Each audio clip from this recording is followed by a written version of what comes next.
নায়িকাদের শরীর নিয়ে মানুষের কৌতূহল যেন কখনোই শেষ হওয়ার নয়। একটু ওজন বাড়লেই প্রশ্ন, পোশাকের সামান্য পরিবর্তন এলেই জল্পনা, আর একটু পেট স্ফীত দেখালেই শুরু হয়ে যায় বেবি বাম্পের গুঞ্জন। এবার সে আলোচনার কেন্দ্রবিন্দু বলিউডের জনপ্রিয় অভিনেত্রী কারিনা কাপুর। সম্প্রতি জিম থেকে বের হওয়ার সময় কারিনার একটি ভিডিও সামাজিক যোগাযোগ মাধ্যমে ভাইরাল হয়। ভিডিওটিতে তার পেট স্বাভাবিকের তুলনায় কিছুটা স্ফীত দেখাচ্ছিল। বাস মুহূর্তেই ছড়িয়ে পড়ে খবর, তাহলে কি তৃতীয় সন্তানের মা হতে চলেছেন কারিনা?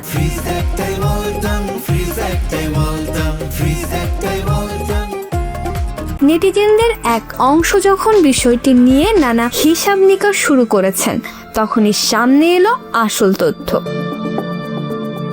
কারিনার ঘনিষ্ঠ একটি সূত্র জানিয়েছেন, অভিনেত্রী অন্তঃসত্ত্বা নন। ছুটি কাটানোর সময় পাস্তা ও পিৎজার মতো খাবার একটু বেশি খাওয়া এবং ক্যামেরার ভুল অ্যাঙ্গেলের কারণে তাকে কিছুটা ভারী দেখাচ্ছিল।